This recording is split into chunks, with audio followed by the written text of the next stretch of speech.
In the age of Aquarius, which we are now entering, astrology will gradually evolve toward that which is known as esoteric astrology. Esoteric astrology looks toward causes rather than effects, to the life of the human soul that lies behind the outer form, the body. The soul is that imperishable, perpetual existence that takes repeated cyclic embodiments in male or female bodies throughout the eons of time and in varying cultures. Part of its purpose is to expand consciousness and to work out karma. Most astrology practiced today is personality astrology. That ranges from the mundane to the very spiritually oriented. Whether we are considering fortune-telling astrology or the more serious psychological astrology that strives to help bring about integration and wholeness, we are still limited by the tools with which we work. So traditional astrology, exoteric astrology, is often what we see in newspapers or the column in the magazine, and it often has a lot to do with our personality needs and desires and when will I meet XYZ, when will I have XYZ, and it has a very concrete focus. Esoteric astrology, no surprise, is interested in the soul gift. Esoteric astrology is soul-centered astrology. It's the astrology that is interested in something beyond the personality. It's interested in something beyond the material world. It's interested in the cause behind the effect. In the esoteric philosophy, astrology is an important structure of thought, and it actually has another name. It's also been called the science of relations, because astrology is really a story or a way of looking at things that has to do with the relationship between the macrocosm and the microcosm, the big picture and the human small picture, and what is the relationship between those two things. Esoteric astrology is to do with soul-centered consciousness, someone who is aspiring to expressing the soul, who is awoken to a sense of soul, as opposed to the personality is just the threefold lower self working in the lower worlds without necessarily any connection or inspiration from the soul. So we have exoteric or personality-based astrology, which of course is by far the most popular astrology, because the masses haven't really awoken to soul yet. But it also provides a vehicle for people who have awoken to soul, and is certainly a bona fide and legitimate form of astrology to practice, particularly psychological, humanistic astrology. The fatalistic astrology, of course, is of the past, is of the Piscean age. It doesn't really promote a good image of how the new astrology is evolving, which has much more to do with free choice, free will, and using astrology as an empowering tool rather than being a fated victim of the stars. In the simplest terms, we can say that exoteric astrology is the astrology which concerns itself with the personality, its happiness, and its fate. Esoteric astrology, which is not yet fully developed by any means, concerns itself with the astrology of the soul. But to be humble about it, we have to say that at present esoteric astrology concerns itself with the expression of the soul through the personality. I always say that we had better not be simply an esoteric astrologer, because a good esoteric astrologer is also a good exoteric astrologer.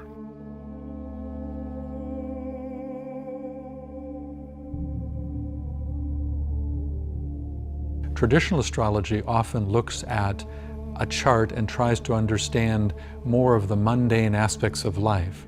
Esoteric astrology looks at a chart and sees much more of the subtle, deeper, soulful potentiality. It's trying to understand or share or reveal how the soul wants to pattern the nature of consciousness in the life, and it also reveals how the lower self may get into the way of that or inhibit that process, and what can be done to resolve that issue so that forward movement can indeed occur. So when we study esoteric astrology, we study the great cycles of the evolution of consciousness, but we also study our own human growth, and we learn how we can give more fully of ourselves, how we can give our truest soul gift. The study of the moment that we're born, each of us is born, the moment a planet is born, the moment a country is born, how does it stand in relationship to the great cosmos?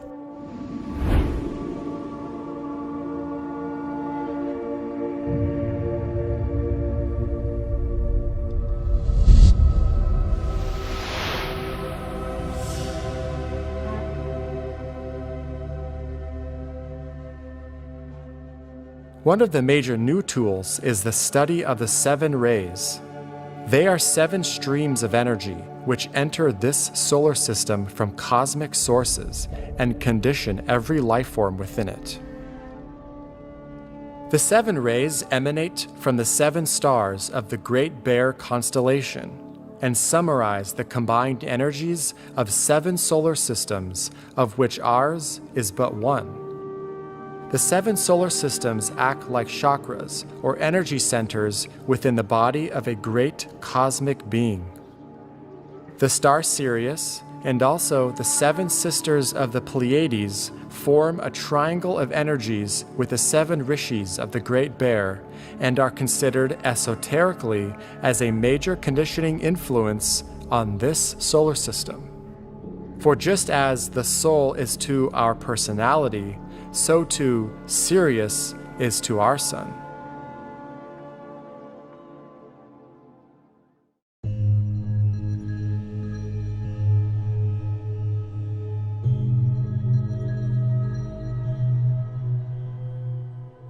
There is a whole study of rayology that many of us have never heard of. We perhaps have heard of astrology, we perhaps have heard of psychology.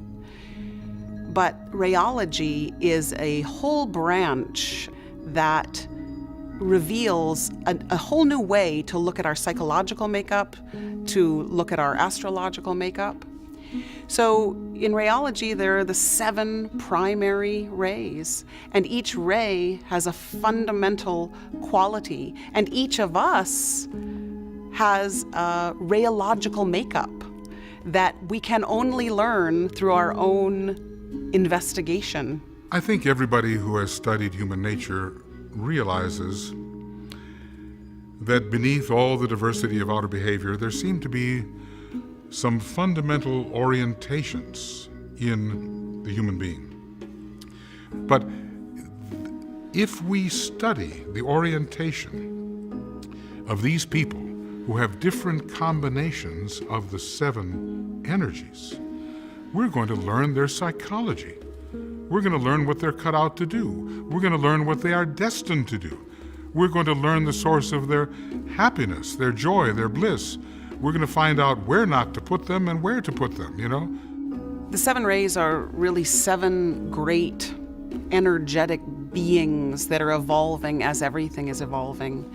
And there are 7 different qualities that imbue everything. So in the human constitution, there is a soul ray, there's a personality ray, there's a mental ray, there's an emotional ray, and there's a physical etheric ray.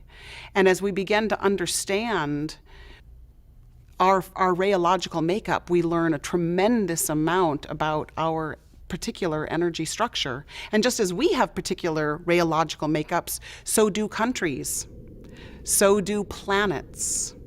So does humanity as a whole.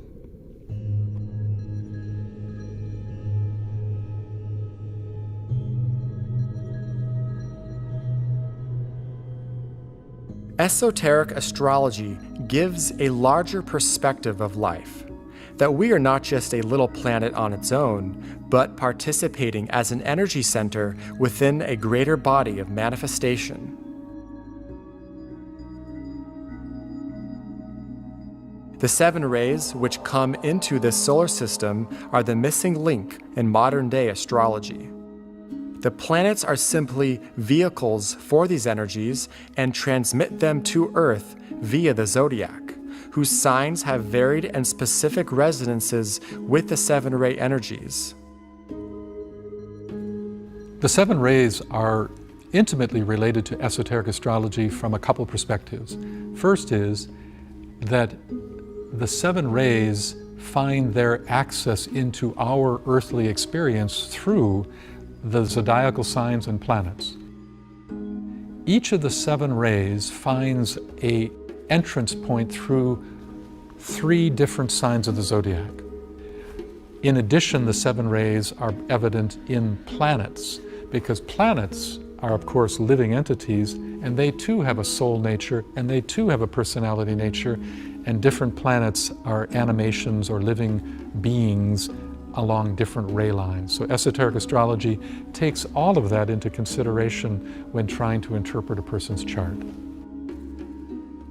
The simple explanation for the astrological signs is that they are templates for human evolution of consciousness.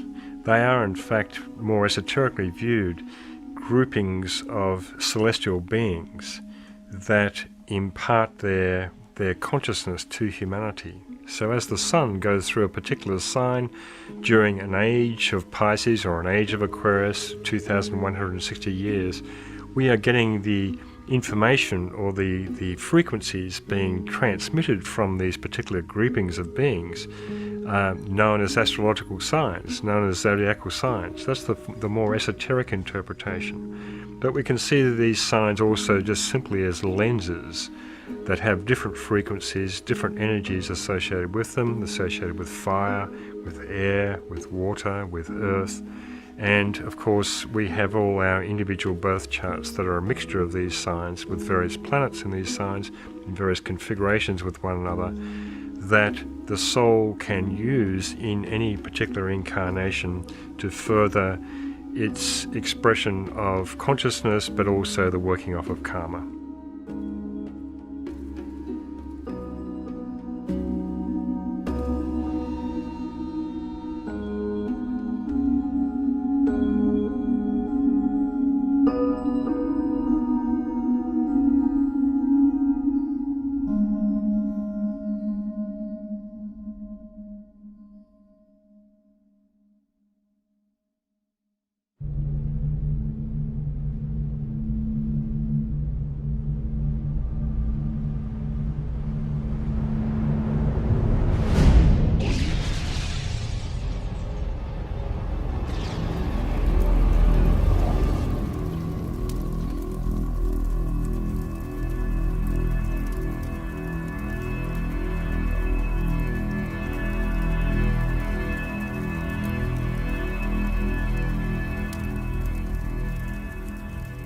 The ray energies can also be studied by themselves and constitute what is known as esoteric psychology. Yet before discussing some techniques of esoteric astrology, let us first take a look at some tabulations on the 7 rays. The key is to recognize these patterns as they manifest through you. Ray 1, will and power. Ray 2, love, wisdom. Ray 3, active intelligence and adaptability. Ray 4, harmony, beauty, and art. Ray 5, concrete knowledge or science. Ray 6, abstract idealism or devotion. Ray 7, ceremonial order or ritual.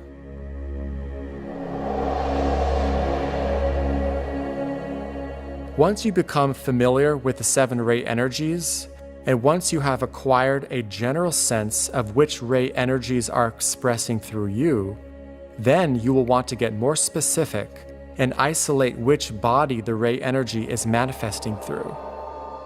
For example, you may have a 7th ray physical body, a 2nd ray emotional body, a 3rd ray mental body with a 5th ray personality, and a 1st ray soul.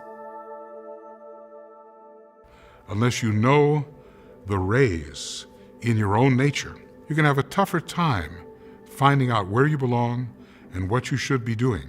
So the whole new psychology is going to depend upon knowing these 7 fundamental energies and how they affect your physical body, your etheric body, your astral body, motions, your mental body, your soul, and the higher parts of your system, even your spirit. You've got to have a formula. And the different energies will be part of this formula, and it will always be based on the number 7. Plus, if you want to add to it, and you should, you're going to want to know what your astrology is doing and how your astrology is interacting with those 7 energies. Then you will have a pretty good picture of yourself, and you'll know how to operate in time and space so as to make more rapid evolution and help other people make more rapid evolution too. Know thyself, know the 7 energies.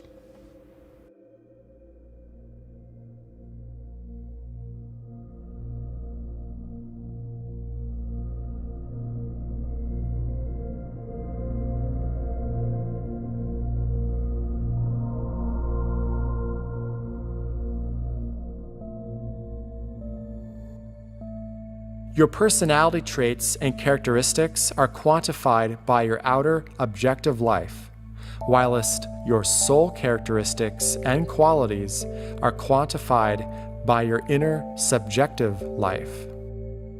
Hence, the ray governing your personality will be much more easy to isolate, though with deep contemplative meditation, your soul ray can also be discovered. The personality ray presents itself in a much more obvious manner. That's what we see first when we meet a person. We see the personality ray. It is in our every gesture. It is in how we speak. It is in how we interact. The soul ray is a subtler, requires a subtler listening, requires a subtler seeing. It has much more to do, it's much more qualitative and something that you experience perhaps through getting a little quieter and listening a little more deeply.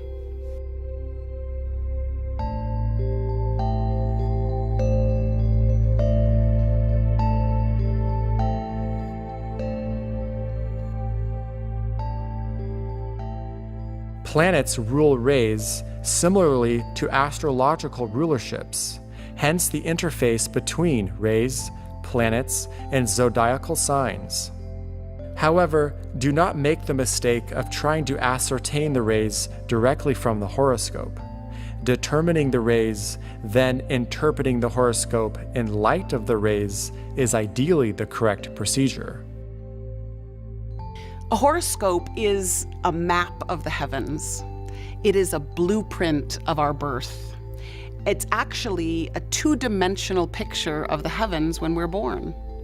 So you can see here that there are 12 different sections in this circle, and each of those sections is a piece of the heavens. But in our astrological chart, each of those sections is actually an area of our life. So what we begin to see is these archetypal energies, the planets, housed in different areas of the heavens, different areas of our life, and what impact they're having there. The beauty of an astrological chart is that it's a map for us to follow and to navigate so that we can give our greatest gift, which is connected to the rising sign, the ascendant of the horoscope. Everything is in service to that point. Well, that's what the horoscope actually is, a snapshot in time of the moment at which we are born, with all the interrelationships of the energies about which we know. There are so many energies we don't know about. We have certain planets, we have certain asteroids, we have certain moons and planetoids. We know a little bit, but there's so much that is hidden. Anyway, at a particular moment, these these different astronomical factors are configured in a certain manner in relation to each other. And the geometry of the moment tells us the energy and force relationships of the moment. And into that sea of energy and forces, the individual soul is precipitated. And at the moment of birth, and some have said at the moment of the first breath, the ambient energies and forces are impressed upon the substance of the individual and hold that configuration within the expression of that individual over the lifetime.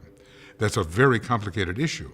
You know, how it is that the moving horoscope actually works and how energies are and forces are in a way embedded in the substance and consciousness of the individual. But that's what we have learned.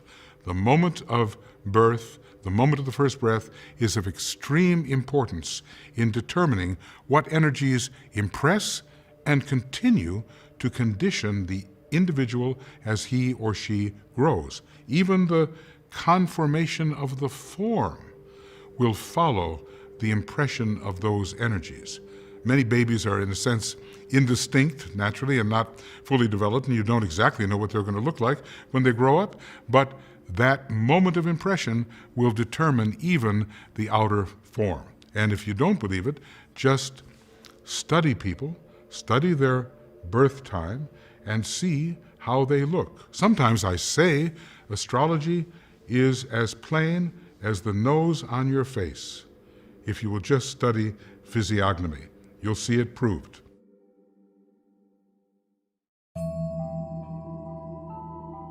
This esoteric knowledge of oneself does not come instantaneous, but will emerge after patient pondering and meditating. It will take time, but be patient and mindful of the patterns in your day-to-day life.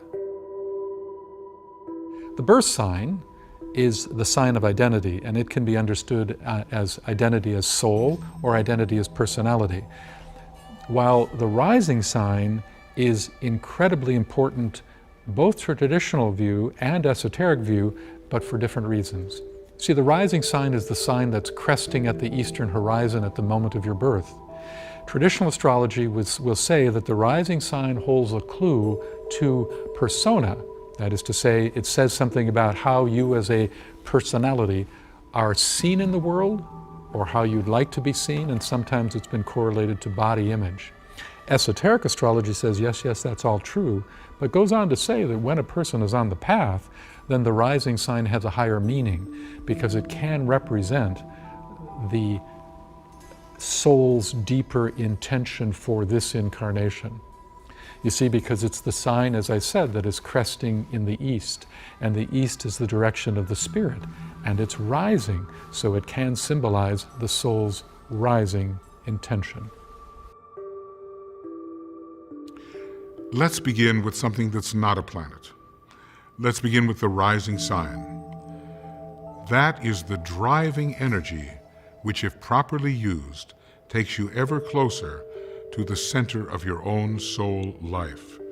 So that if you think of yourself as a Virgo because your sun is in Virgo, you should think of yourself more as an Aquarius if your rising sign is Aquarius.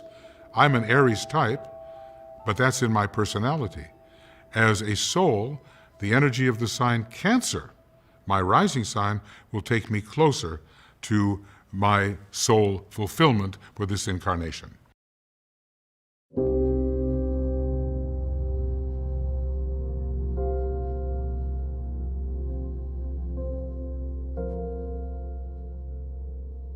In esoteric astrology, the moon plays a pivotal or important role, as it does with all astrology systems.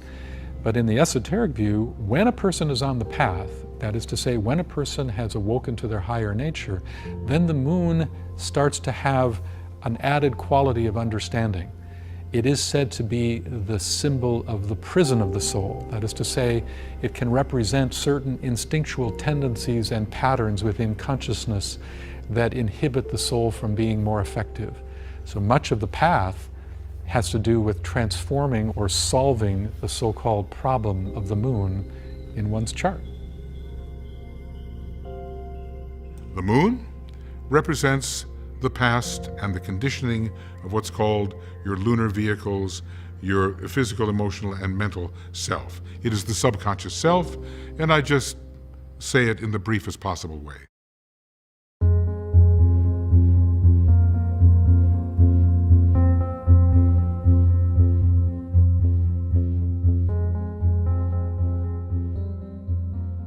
The 7 rays condition all life, whether it be a mineral, an animal, a tree, a human, an organization, a city, or nation. The rays have their own cycle periods, which connect with the greater astrological ages of 2,160 years, and on the greater turn of the spiral, which corresponds with the great year of 25,920 years. We have just finished a major cycle of ray 6 in the Piscean age, and are entering a 7th ray cycle which overlaps the Aquarian age. These rays and ages have their sympathetic resonances, of course, ensuring maximum effect upon humanity.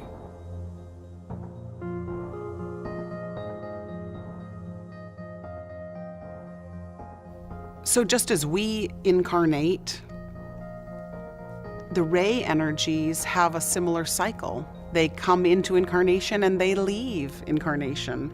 And we are at an interesting moment in time where the 6th ray is exiting and the 7th ray cycle is beginning. So just as we have these cycles, so too the rays have these cycles of incarnation.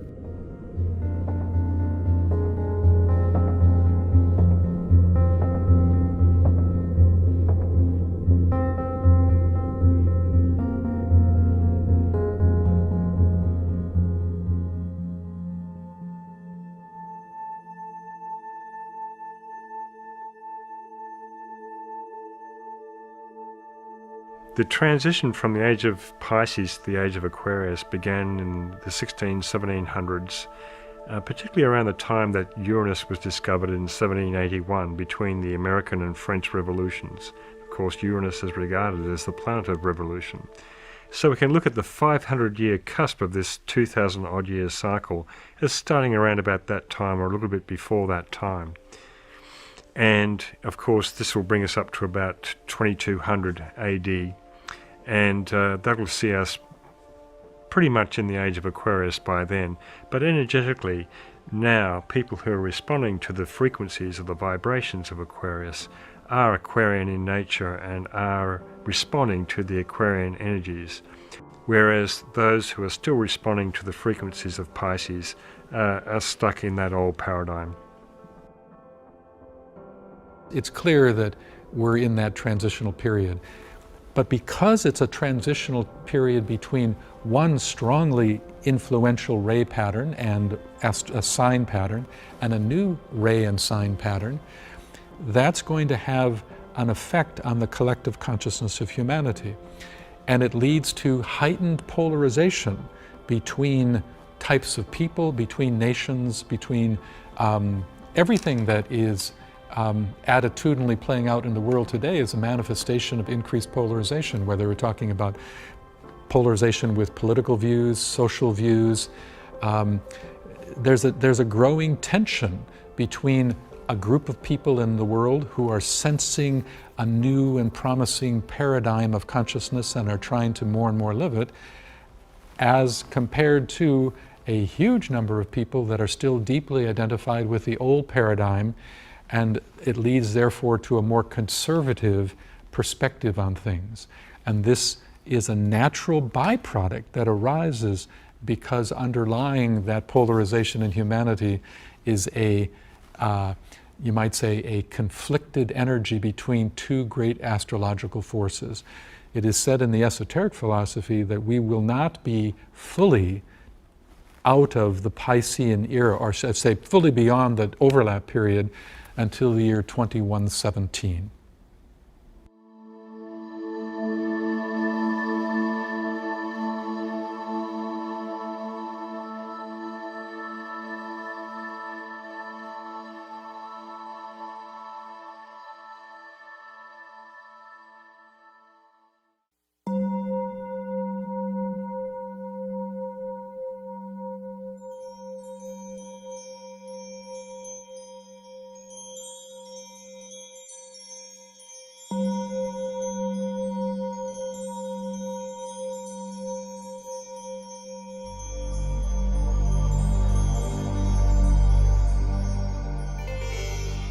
Esoteric astrology has been called the science of all sciences because it is a system of relating every living entity together, a planet, a ray, a sign, or human being, etc. It describes the qualities and energies of these living beings, thereby allowing comprehension, and also understanding how these beings interact with one another. Therefore, it is truly the science of relationship, human, planetary, zodiacal, and stellar. When the word science is used in this presentation, bear in mind that it refers not only to concrete analysis that employs the tangible senses of which our academic world is based upon, but rather the esoteric sciences of the higher intuitive or abstract mind, which sees the whole synthetically and inclusively.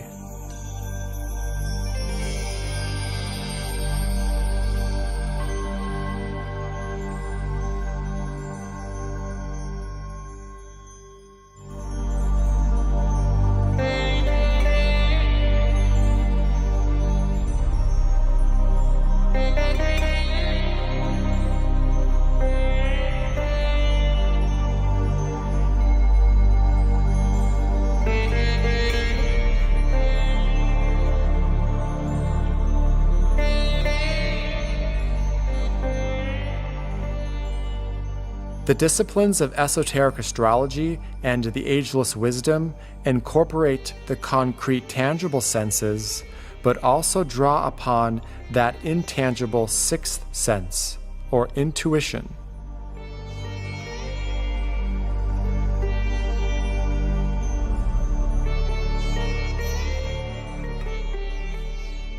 Because of its emphasis on the inner or subjective side of life, esoteric means hidden or understood by the selected few.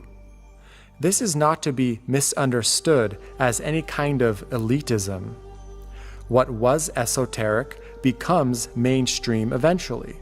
Yet there will always be a core that remains esoteric, waiting to be unveiled by the spiritual generations of humanity. The similar word occult means hidden beyond the bounds of ordinary knowledge, or of a nature not understood as physical qualities. In itself, occult does not have the negative implication much that the media has promoted.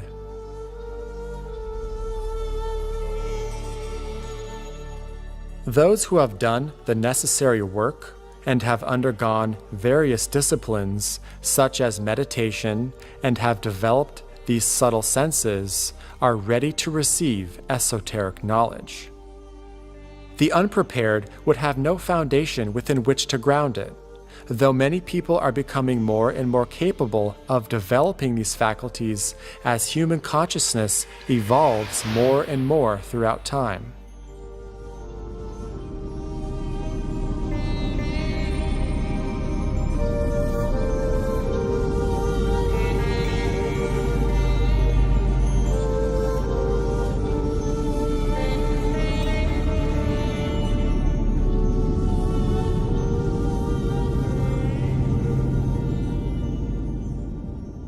It's important for humanity to understand their true origins because they can start to consciously participate in the divine plan far more, and this will occur in the double Aquarian cycle that we're going into, because it's not only the age of exoteric science, but it's the age of spiritual science. And so occultism, or spiritual science, or esotericism, as it's called, will teach humanity these perennial philosophies, these eternal truths about their origin, and it will create a resonance and an impact and a recognition by humanity of those truths that will inspire them to participate in the greater plan, to find their place, their niche within the greater plan, and especially during the age of Aquarius within their own group that is taking on a portion of that greater plan.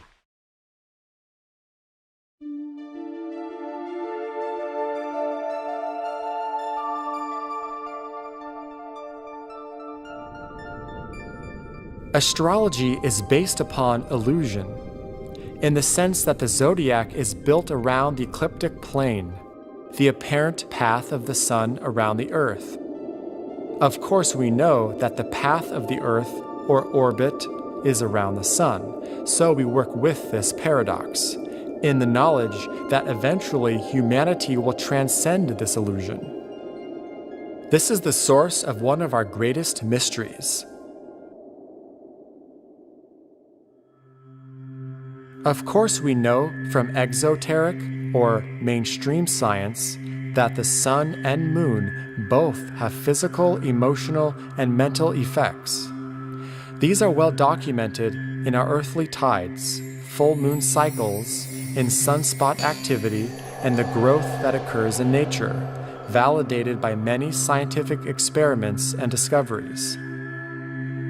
The problem of recognizing energy currents really comes down to understanding that they are electromagnetic energies of the planets, which manifest in varying degrees, from the most dense to the very subtle.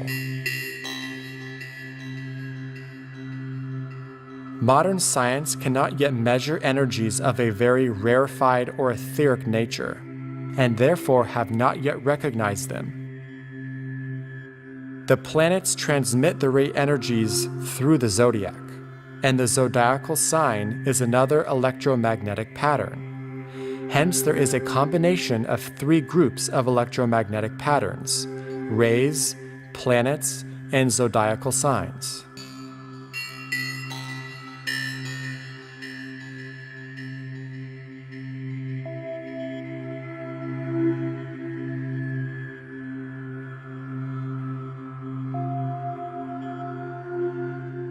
We could also talk about the Earth as this great living entity that has a dynamic electromagnetic field around it, just as every planet is a living entity that is growing and evolving.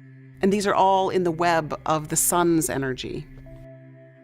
And this is really the point of origin for all these astrological energies. And so any planet has this field that extends to Earth and extends to each of us.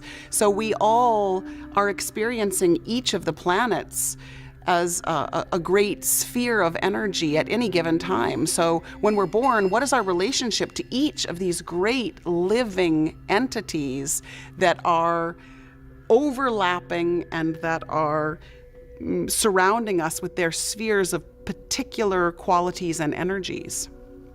We have to find out what the ether is. It has been dismissed from science with the Michelson-Morley experiment regarding the speed of light, but now it has to return, and the method by which the energy centers that we call planets are conveying their particular energy to our planet and to other planets has to be understood as etheric conduction. So until the ether is more fully understood, the modus operandi of planetary energy reaching us will not be understood. However, it gets thicker because planets are the bodies of great intelligences or deities, the ageless wisdom tells us. And so, where are the planets? Are they just rocks revolving around the sun? Or are they celestial deities who are in fact present, whose consciousness is present? We're in a room here. There are several of us. We are all present to each other. Our consciousness is affecting each other, our words, our thoughts, and we are immediately here even though there are so many feet between us. It's the same way with the solar system. The planets are all in each other's presence. They are omnipresent in their consciousness, and according to their movements around the sun and their geometrical configurations, so the intensity of their consciousness changes and alters with respect to any particular target, such as the Earth. Right now, let's say Jupiter may be very intense with respect to our particular planet and less intense or more intense with respect to another. Planets are the outer form of great celestial intelligences who are omnipresent to each other within the solar system. But until we accept some of the metaphysical principles of the secret doctrine, we will not be open to the real explanation. At first, we're going to start searching for all these physical explanations, and we will find some. But the real influence of the planets and of the constellations has to do with the fact that they are bodies of deities who are present to each other, interacting with each other just like any group would interact, like any group members would interact with each other, and they are affecting each other accordingly.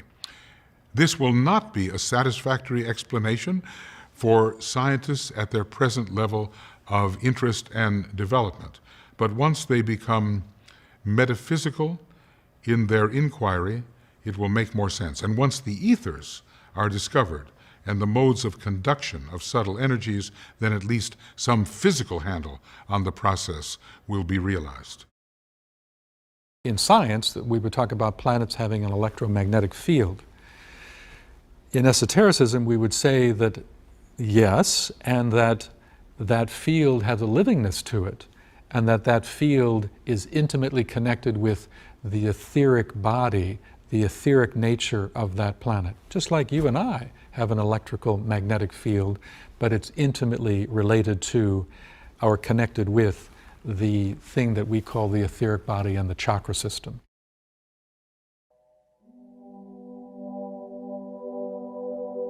The 7 ray energies correspond to many septenaries, which provide the basic building blocks of occultism.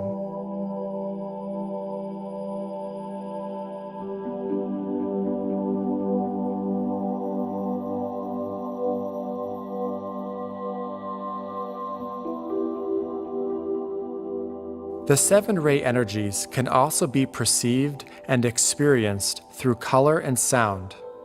The 7 colors and sounds of the rays provide a more intuitive approach to understanding. For instance, ray 7 corresponds to the note of G and the color violet, depending upon which octaves are being used. It's not that sevenfoldness is the only way to make sense out of the structure of our cosmos, but it's a very important one. But when we start talking about real functionality, the way man exists in the world, we will focus on the number 7. It's the musical basis of the construction of the universe. It is the basis of the octave. It's the basis of the color wheel. It is the basis of the chakric system, the system of centers in the bioelectric field that we call the etheric body. So the study of the number 7 is extremely important, not the only study, but very important. Each of the 7 rays has its own unique color and sound, and that color and sound reflect the texture and quality of the ray. There's so much more than this physical reality. There are 7 planes of consciousness. And if you could imagine, they're all interpenetrating one another. So as esotericists, we want to understand that everything is in motion. We can't think about these 7 rays as 7 lines of light or color streaming down from the cosmos. We want to think of them almost as this light and color spinning together with ceaseless movement and different combinations. Sound and color are also measurable in terms of their vibratory capacity, and this is well documented, although beyond the scope of this discussion.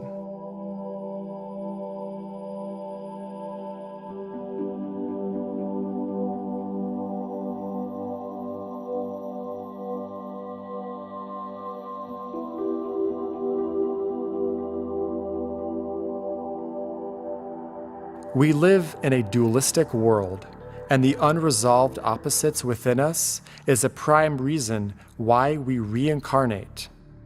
These pairs of opposites exist on all planes of consciousness, but particularly on the emotional or astral plane for most of humanity.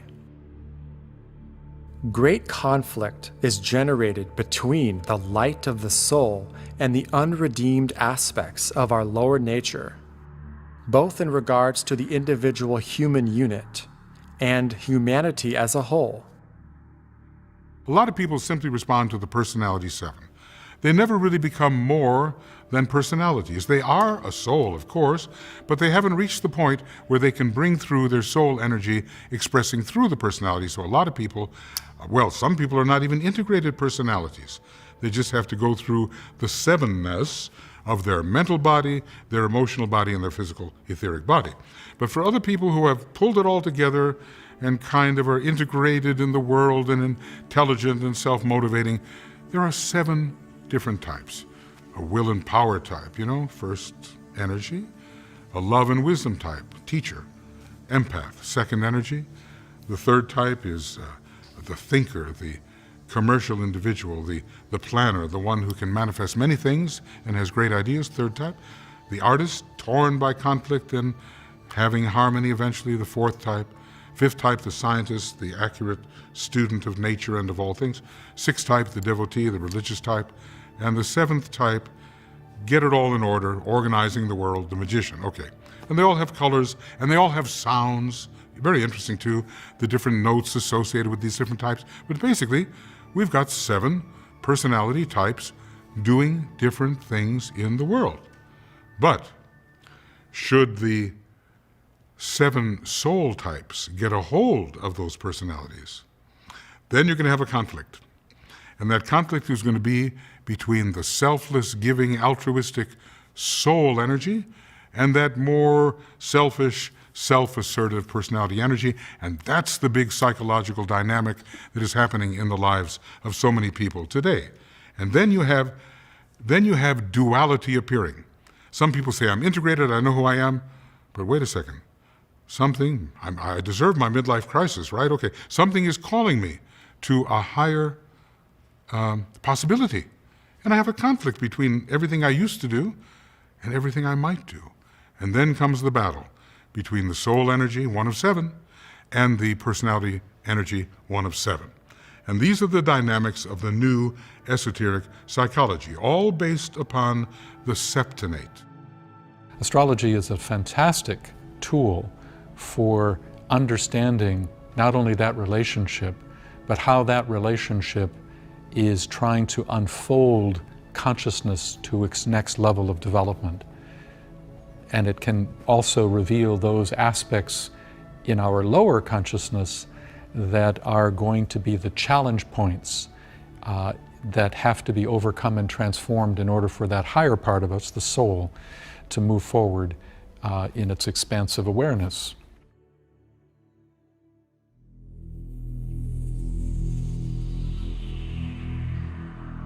One of the main causes for the unprecedented turmoil this past century has been due to much of humanity facing its shadow self collectively, so that many are now poised to take initiation or a great expansion of consciousness. The successful outcome of this great event will trigger some major revelations of the existence of the human soul, the truth about death and rebirth, and the existence of the Deva or angelic kingdom. Planetary turmoil is also due to the cusp of the ages, moving from Pisces into Aquarius, and the coincidence of many lesser ray and planetary cycles within a shorter period of time.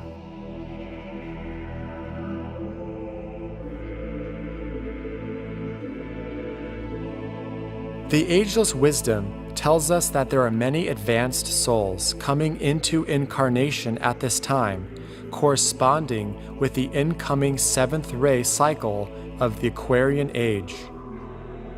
The bodies of many of these advanced souls are vibrating at a higher level than average humanity today, and they will not respond that well to the old and outdated energies of the Piscean age.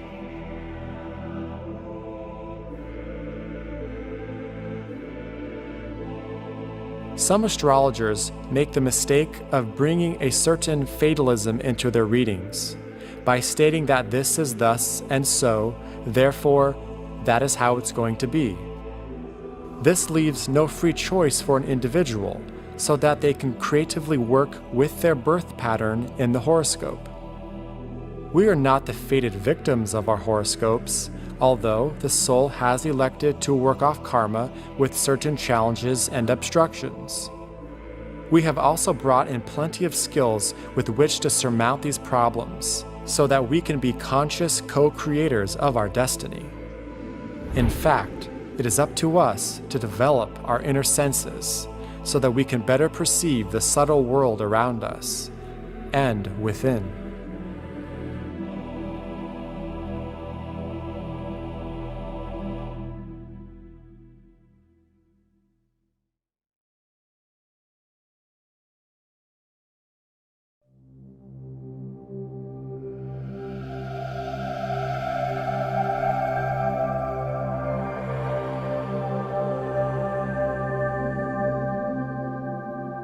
Also central to esoteric astrology is the concept of sacred and non-sacred planets.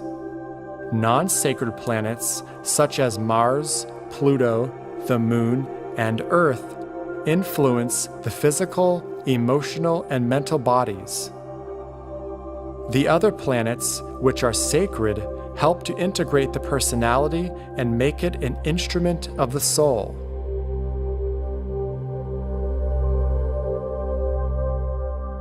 Because planets are actually viewed as entities, they're like you and I.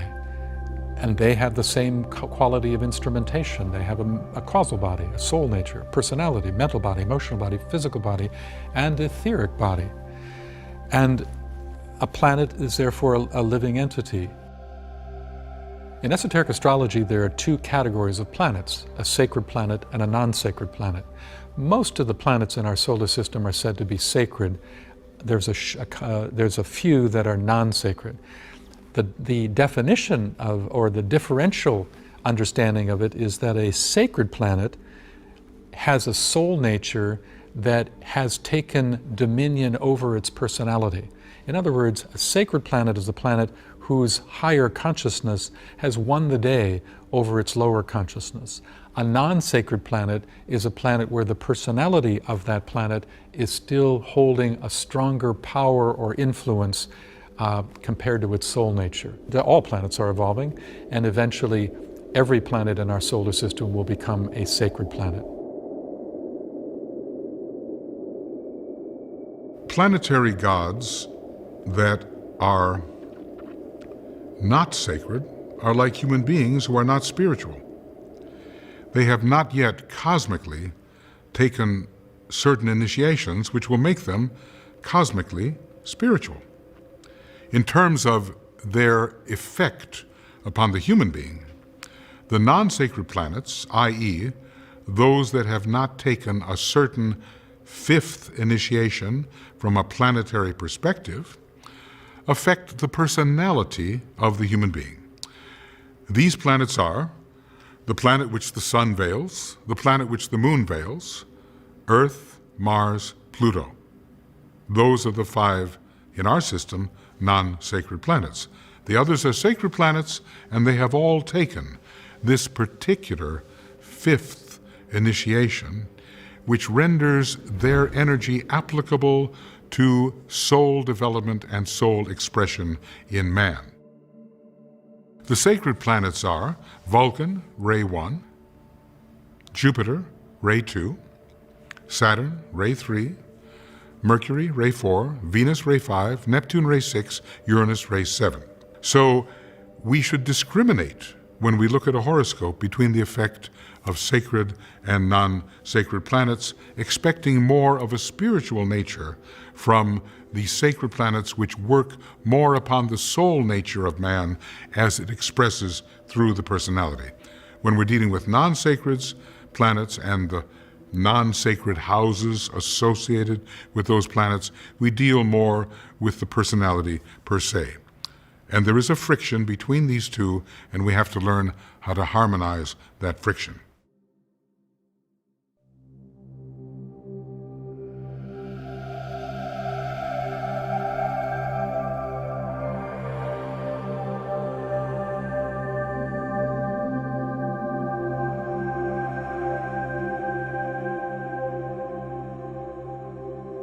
Therefore, understanding the sacred and non-sacred planets allows the astrologer to give more specific guidance. Likewise, a whole new reconsideration of exaltation, detriment, and fall as indicating the three phases of the path will help to revolutionize astrology. A correct reappraisal of the decadence, those subsections of the signs, is another emerging technique. It is said that they will reveal the immediate life opportunity, exact nature of the next spiritual step forward, and the precise nature of initiatory challenges.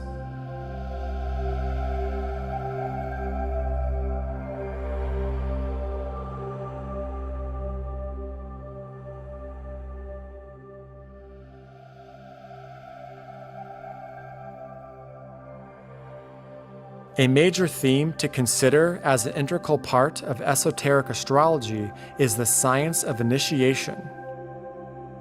From life to life, we initiate activities through awareness generated by unfolding realizations in consciousness. Although we do take a ritual initiation in our subjective state, or inner body, it is really only an acknowledgement of the work we have already done. Our sense of responsibility has earned us the right to use energies that we may not have been able to contact before. These initiations relate to the coordination and control of our various bodies, physical, emotional, and mental. For example, one of the most difficult initiations to take is that of the emotional body, which one experiences in the sign Scorpio. At this initiation, Mars and Pluto put us through the crucible experience, whilst the energies of Venus, Neptune, and Jupiter are very strong in expressing the love-wisdom principle.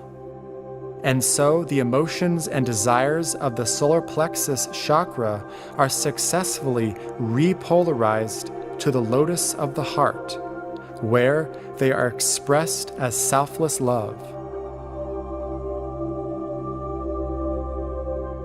In parallel, much of humanity is poised to take the first initiation, the birth of soul awareness firmly anchored in the cave of the heart. We can see humanity as many units or atoms of consciousness within the body of our planetary logos. Our awareness of this great being, incarnate as Earth, and all the myriad life streams within it, expands as we evolve and grow.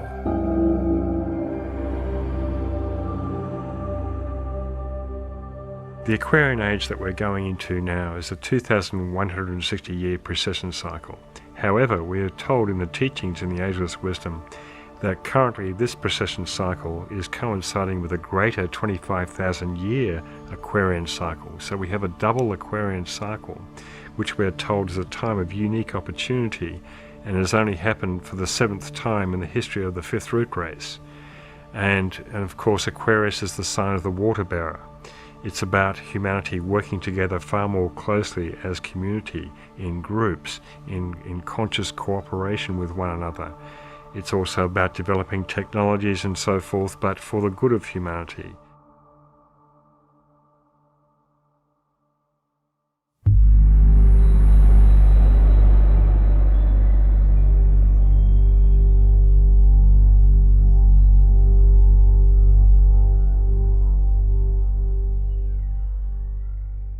The study of esoteric astrology is such a beautiful way into understanding our innate gifts and understanding ourselves, so we know who we are, who we are at the most intimate and true levels, so that we in fact know what to give.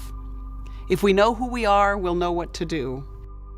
There are many things that we've talked about regarding esoteric astrology, and all of them, when we put it all together, it helps us to realize the absolute livingness of the larger system that we're in, and that you and I are living constituent parts of a larger being, a larger set of beings that are part of cosmos. And this is all about understanding your relationship to the larger whole. So esoteric astrology is a tremendously useful tool to understand the journey of life and to have both an experiential and intellectual understanding of how you are a divine spark of life within a greater life, and that you have a purpose to play within that greater life. Esoteric astrology is a beautiful science, art, study that allows us to look at one another with incredible compassion and see that we're all on a journey of evolving to our best selves. And esoteric astrology is a great dance, and we all play a part, and we all move with the cycles, and we can all celebrate the journey that we're on through this study.